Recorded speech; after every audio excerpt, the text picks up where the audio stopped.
It is the venue by the lake that has hosted music concerts, religious events, civil rights protests, sports competitions, and much more for nearly 100 years. Today we're talking about Soldier Field. I'm Tommy Henry, and this is the Chicago History Podcast.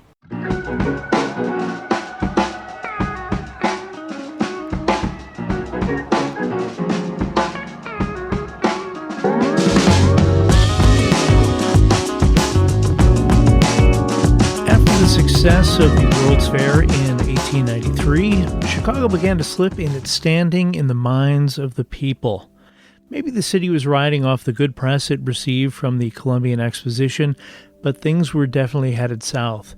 Judge Lambert Tree, an early city booster and patron of the arts, wrote of his beloved Chicago in 1900, quote, "Her filthy and rotting streets, her dilapidated and decaying bridges, and her dirty and dingy city hall, in whose chambers and corridors lurk all the diseases incident to uncleanliness and foul atmosphere, tend to impress the stranger with the conviction that he is in a city already advanced on the road of decadence." End quote.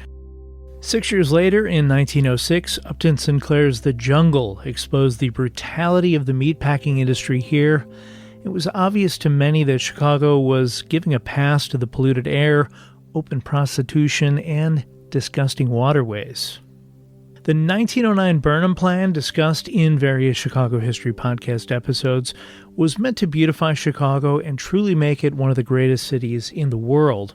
While that plan envisioned many amazing works, it could not have predicted a stadium dedicated to those who fought in a war that wouldn't begin for another 5 years. In early July 1918, 5 months before the end of World War I, a committee was formed to push for a temporary memorial with a permanent one to follow. Edward Bennett, Daniel Burnham's collaborator on the 1909 plan, who at this time was also the South Park Commission's lead architect, was put in charge of gathering design proposals for the new building. One Chicago artist, Oscar D. Solner, pitched an obelisk similar to the Washington Monument that could be seen for miles. The official memorial committee recommended the building have colonnades and a 500-foot tower topped with a statue. This building and other public works projects of the time were promoted as a way to help those soldiers returning from the war re-enter the workforce and stimulate the economy. Of course, behind the scenes, the construction would also generate profits to the right people through Chicago cronyism. You're shocked, I bet. But yes, because Chicago, even 100 years ago, contracts were being awarded to those in shady ways in too many instances to get into here.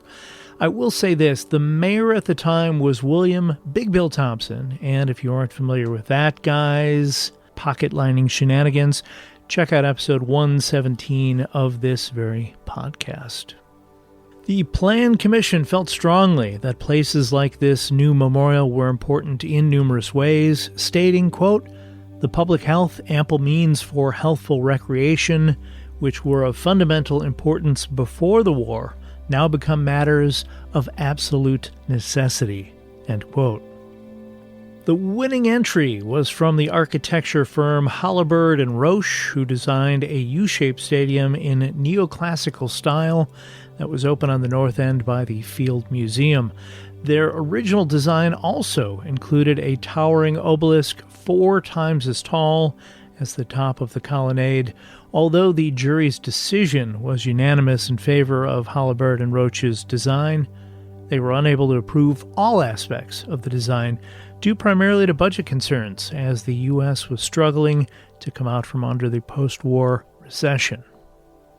Ground was broken on July 19, 1922, with contractors Blom Sinek, who had built Wrigley Field, on board for a construction estimate of $2.3 million. That's slightly more than $38 million in today's money. Brace yourself for this one. Cost overruns, pretty well expected in Chicago since time began, drove up the cost to a stated $8.5 million. But according to Liam T.A. Ford in his fascinating book Soldier Field, A Stadium and Its City, even that number likely did not include all of the expenses. As the area was primarily unfinished landfill, Great Lakes Dredge and Dock Company was brought in to fill in the rest of the land. There were engineering challenges building on this marshy land, to be sure. There were strikes, there was a theft of the payroll at Bloom-Cynic, and damage to the under-construction stadium due to the harsh winter of 1923 into 1924. By late August 1924, the new stadium had the first of its dedicatory events, an athletic meet with Chicago policemen competing to raise money for the Chicago Police Benevolent Association, providing support to police widows and those officers disabled while on the job. The first winner of an athletic contest at the stadium was Sergeant John Walsh of the CPD's Traffic Division, who threw a 16-pound hammer 132 feet 10 inches.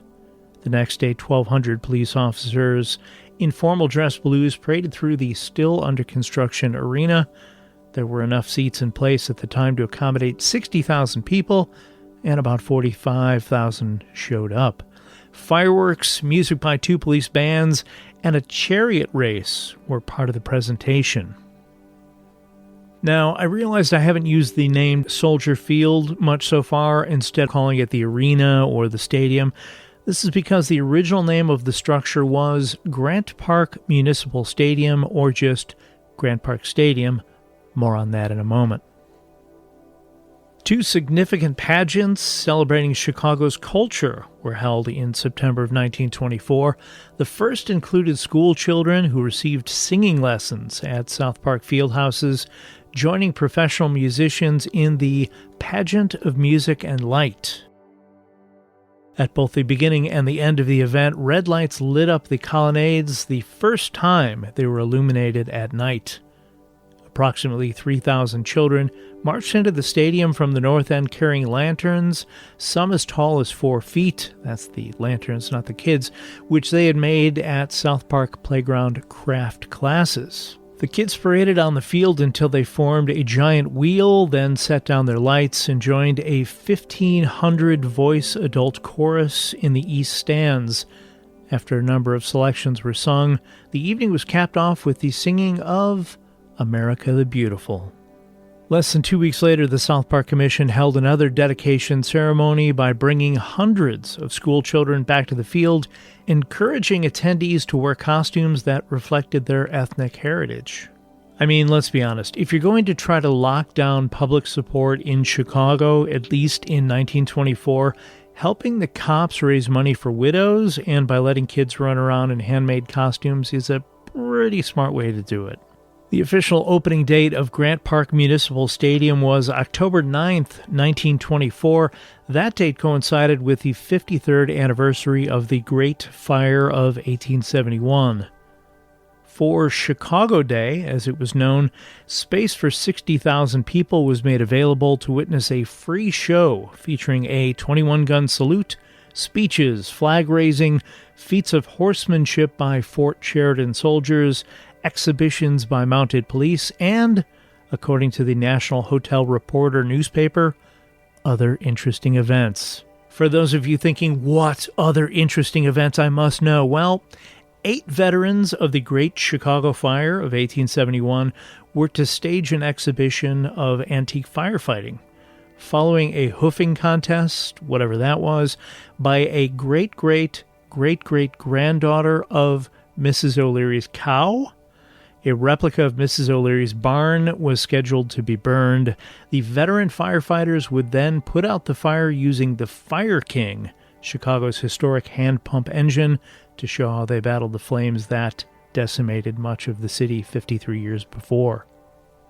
Right after that, modern firefighters, at least the 1924 version of modern, staged a fire in a specially constructed 3-story building, which they then put out after performing some spectacular rescues. After the fire drills, a polo match was held. I'd love to travel back in time to talk to the guy who decided the events of that day. The first football game at what would become Soldier Field occurred in November of 1924 when Notre Dame faced off against Northwestern. On Armistice Day, later known as Veterans Day, November 11th, 1925, Grant Park Municipal Stadium was renamed Soldier Field. Now, if you've heard people, especially older folks, call it Soldiers Field, much like Chicagoans call local grocery store Jewel the Jewels, there's actually a reason for that. The Chicago Tribune objected to the grammatical choice of renaming the field after a single soldier, and often referred to it as Soldiers Field in print until the early 1970s.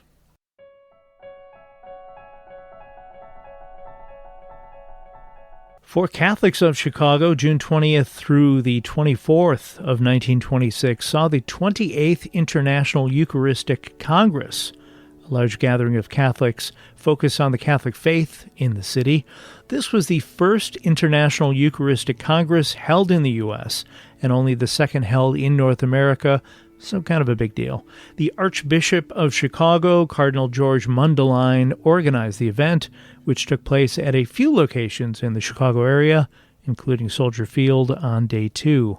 Called Children's Day, it was reported 400,000 faithful showed up at the stadium and the surrounding area, including a chorus of 62,000 children. Soldier Field welcomed the biggest crowd ever to attend a football game up until that point on November 27, 1926, when it hosted the 29th annual Army-Navy game. This was also the date of Soldier Field's formal dedication. In the crowd of 110,000 spectators was Notre Dame coach Knute Rockne, who considered the Army-Navy game in Chicago so important, he missed a game his own Fighting Irish played against Carnegie Tech the same day. In what was the biggest boxing match up until that time, heavyweight champion Gene Tunney and former champion Jack Dempsey boxed at Soldier Field on September 22, 1927, in the infamous long count bout. This event was a rematch from a fight held the previous year in which Tunney defeated Dempsey, the favorite. This fight broke 2 records, breaking the $1 million and $2 million gate for a single boxing competition, bringing in nearly $2.7 million. That's about $42.5 million in today's money. The long count reference refers to a controversial decision by the referee in the 7th round, during which Dempsey knocked Tunney down. The referee didn't begin the 10 count until Dempsey had moved to a neutral corner, allowing Tunney an extra 5 seconds to recuperate. Tunney went on to win the fight, angering many who had wagered on Dempsey to win. Soldier Field welcomed the biggest crowd ever to attend a college football game up until that point on November 27, 1926, when it hosted the Army-Navy game. 110,000 people were on hand to watch the two teams battle to a tie. 1 year later, on November 26, 1927, visitors had the opportunity to see Notre Dame take on Southern California at Soldier Field. This was a big deal for a few reasons. This was the first time a far western college team had played in Chicago, and the attendance record for a football game of any type was once again broken, as an estimated 123,000 showed up to watch this pairing. Notre Dame won 7-6. Part of the fun of compiling info for this episode was learning about all the different uses Soldier Field, so closely identified with the Chicago Bears and football, has had over the past nearly 100 years. Rodeos? Yep. Stock car and midget car races? You got it. Motorcycle polo? And ski jumping? Norwegian immigrants are credited with introducing the sport of ski jumping to America, a sport that enjoyed a boost in popularity after the 1932 Winter Olympics in Lake Placid, New York. Just 4 years later, Soldier Field welcomed 31,000 people during a snowstorm to watch 82 ski jumpers do their thing from a 13-story ski jump built over one of the sides of Soldier Field by the U.S. Central Ski Association. This skiing showcase proved so popular the following year, the Norge Ski Club in northwest suburban Fox River Grove welcomed 60,000 spectators to Soldier Field to cheer on more than 140 jumpers utilizing a ginormous 180-foot wooden ski jump. This event was held at Soldier Field twice more in 1938 and 1954. As tough as that may be to imagine, and I will have pictures on the Chicago History Podcast social media pages, in addition to Soldier Field, there were also ski events held at Wrigley Field at one time. The opening events of the 1933 Century of Progress, those were held at Soldier Field.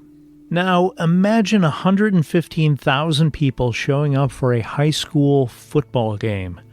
That actually happened in 1937 when Austin bested Leo 26-0 at Soldier Field for the City Prep title. Originally, Soldier Field was in the shape of a U, open on the north end by the Field Museum and capable of seating 74,280 spectators. Depending on the event and how much of the field was in use, additional seating could be added to bring the total number to more than 100,000. The stadium was adapted a few more times between Chicago Day in October of 1924 and 1938, when Mayor Edward Kelly and the Chicago Park District renovated Soldier Field, adding new stands on the north end, closing off the former U-shape. After World War II, changes in American culture affected many things, including Soldier Field. Televisions and air conditioning were in many homes, so entertainment and outdoor venues with cool lakefront breezes weren't as important. Many who called the city home moved to the suburbs. By the way, that thing when fans attending concerts light matches or lighters, or I guess these days they hold up their cell phones and hit the flashlight mode, according to the Chicago Tribune, that got its start at a Chicago Music Festival event in 1939. Not at Soldier Field, but in the West Side's Garfield Park, where the fest originated that year. It eventually made its way to Soldier Field and became a big deal for decades to come. There were other notables who appeared at Soldier Field for various reasons, like Amelia Earhart, Charles Lindbergh, and even presidents, including President Franklin Delano Roosevelt, who made his only Midwestern speaking appearance during his fourth and final re-election campaign on October 28, 1944. That speech was attended by more than 150,000 supporters, with another 150,000 unable to gain admission. Listeners of the podcast will recall it was FDR who was with Chicago Mayor Anton Cermak when Cermak was felled by an assassin's bullet in 1933. Roosevelt would die in office less than 6 months after his appearance at Soldier Field at the age of 63. Possibly the largest event ever held at Soldier Field was in September of 1954, when 280,000 attended the Marian Year Tribute, an important event in the history of the Catholic Church. Only 2 international Marian Years have been pronounced, the first by Pope Pius XII in 1954, and the other by Pope John Paul II in 1987. In 1966, the Chicago Freedom Movement, a civil rights effort led by Dr. Martin Luther King Jr., was held at Soldier Field to a crowd of 75,000. The campaign is credited with drawing attention to the plight of African Americans and is largely credited with inspiring the 1968 Fair Housing Act. By the mid to late 60s, Soldier Field was sliding into irrelevance. While attendance in some years during the 1950s topped 2 million visitors, by the second half of the 1960s, those numbers sunk as low as 250,000. Soldier Field needed something big to save it, and that something big was the Chicago Bears.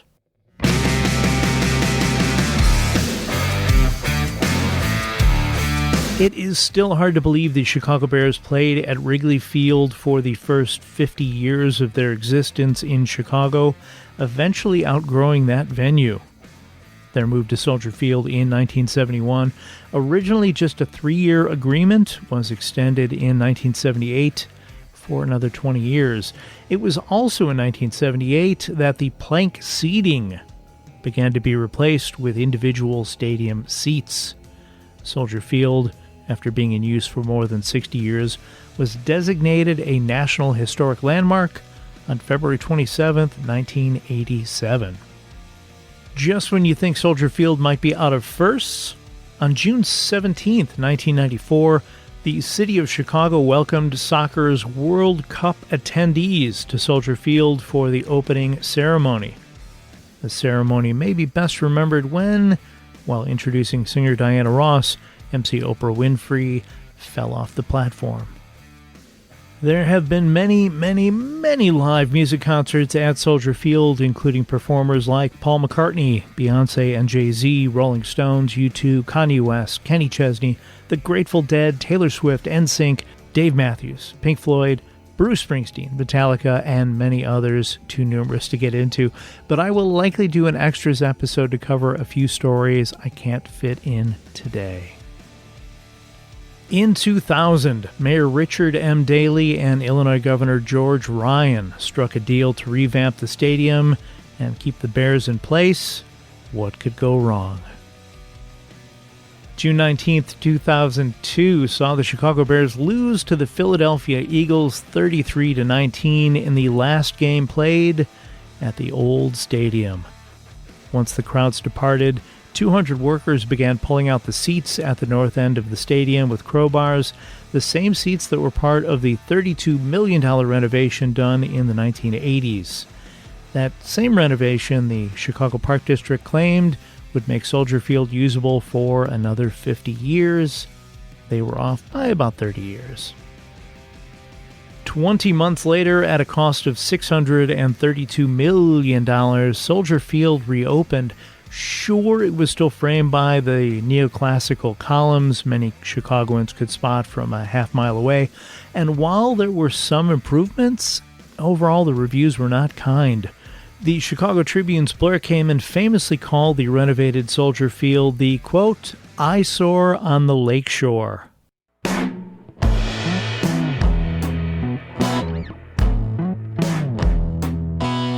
A significant issue with the renovated stadium, the number of seats dropped to 61,500, less than the NFL's requirement of 70,000 to host a Super Bowl. The many changes also caused Soldier Field to have its spot on the National Register of Historic Places to be withdrawn in 2006. Quote, for national landmarks, we look more for restoration. David Barna, spokesman for the National Park Service, said at the time, this one crossed the line in terms of too much renovation, end quote. Quote, the Independence Day flying saucer that dropped on top of Soldier Field destroyed the building's historic architecture, said David Ballman, president of the Landmarks Preservation Council of Illinois. The city claimed the Soldier Field makeover, promoted by then-Mayor Richard M. Daley, added modern amenities without hurting the stadium's classic architecture. The Chicago Park District, which operates Soldier Field, said through a spokesperson, quote, 90% of the stadium's architectural design was preserved, end quote. I don't think they understand percentages. Through the first nearly 22 years of this century, Soldier Field has continued to host the Chicago Bears home games, professional soccer teams Chicago Fire, music concerts, and more. Recent news articles have suggested the Chicago Bears may finally make a move to a bigger venue, one with better sightlines, maybe a dome, and one that the family that controls the Bears would own outright instead of having to lease this one. But until then, Soldier Field, at nearly 100 years old, is still the go-to spot to see the Monsters of the Midway and other events that help make Chicago the greatest city in the world.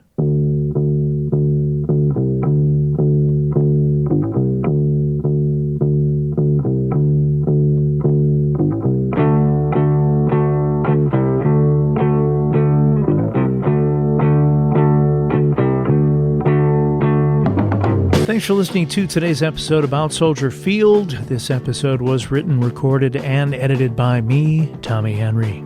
As always, if you have any questions about anything covered today, anything to add, or have an idea for a future episode, I'd love to hear about it. Send me an email at chicagohistorypod@gmail.com. I have links to various books and items related to this episode's subject if you'd like to learn more. Anything ordered through those links, not just the items listed, may earn a small commission for the podcast and help offset production costs at no cost to you. Check out the Chicago History Podcast Twitter, Facebook, and Instagram pages for articles and pictures related to this episode and past episodes posted throughout the week. The original art for the Chicago History Podcast used on the social media pages was created by John K. Schneider. I love you, Johnny. He can be found at Angel Eyes Art JKS on Instagram or via email at angeleyesartjks@gmail.com. I will be back soon with more stories from Chicago's history. Until then, get out and explore when possible. Learn more about whatever city you live in and stay safe.